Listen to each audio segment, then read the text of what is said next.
My mother was very young, and she had some problems with substance abuse, and she just she wasn't capable of caring for us. It was just me and my sister. We were basically taking care of ourselves, and that was around age 5. Because my dad was a real heavy drinker. He worked third shift, and my mom, she was a drug addict, you know. I was real scared. I was shocked when she left me. I couldn't believe she wasn't there. She was probably drinking or something. I was placed in the system when I was 3. When I first went into the foster home, I felt scared. I felt lonely. Because mainly I didn't want to be there, or they didn't want me there. We weren't the kids like normal kids, like happy kids. Well, I was in foster care for 10 years, and I moved about 14 times. In the span within a year, I was out of 5 homes. When my real mom used to be with me, when she'd leave all the time, it felt like I'd never had a mom before. Being in a courthouse, you're scared, nervous. It's this big building with all these people. Long hallway, whole bunch of people, you know, talking about me. It was really difficult. I thought I was never going to see my brothers and sisters again. You wonder where your mom or dad went, and you wonder where you're going to end up at, and you just hope it's a good outcome. But most of all, you want to go home. All kids like me want is a chance. The program is referred to as CASA, Court-Appointed Special Advocates. And that's a rather fancy name for trained volunteers who are appointed by judges to speak for the best interests of a child. In some places we're called CASA volunteers. Other places we're called guardian ad litem. In some places they're also called pro-kids and child advocates. As CASA volunteers, we represent abused and neglected children in juvenile court. I thought, actually, this is the best way that I could affect change for children. There's a great deal of abuse going on, and there's a great deal of children who are falling through the cracks of the system. The system's not perfect. They all are from abused and neglected homes. To some degree, they have physical abuse, sexual abuse, emotional abuse. We need people, caring people, to take a child under their wing. And they need a secure future like you would want for your own children.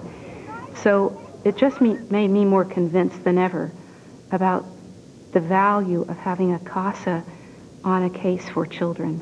As a CASA volunteer, I am a link between where that child is and where that child wants to be. All kids are happy to have somebody, you know, that'll speak up in court on their behalf, you know, tell the people what they feel and what they want to happen. She became a very stable person in my life.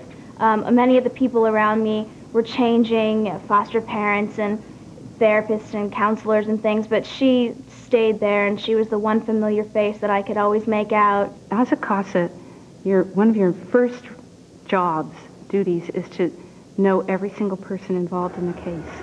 I may talk to the child's doctor, the child's teacher, the child's principal. Caregivers, friends, family members, just to get a handle on the child's living situation. You would make assessments, and you would know if they are in the right educational program, if they should be in special ed, if they are in need of counseling, sometimes if they even need clothes. Probably the best outcome for a CASA volunteer is to see that child finally adopted, or maybe placed securely in a foster home, or maybe even reunited with his natural family. And I can see that they've moved from being so afraid to being a confident child. That makes me feel complete. When I have seen that that child is in a safe and permanent home, and that he's happy in that home. What I really like about living here is having a mom and a dad.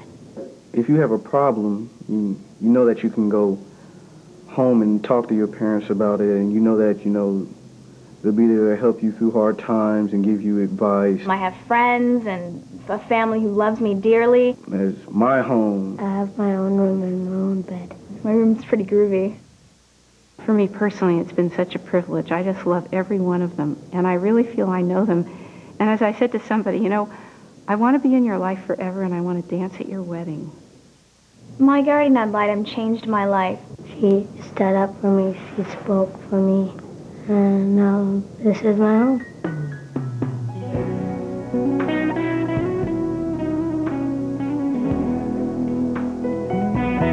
We simply must look out for children. We must care enough to give a little bit of our time so that children are not afraid. So that they're hopeful, and that when they go to bed at night, they don't stay awake wondering if anyone will ever love them again. If you ever know that you're my hero,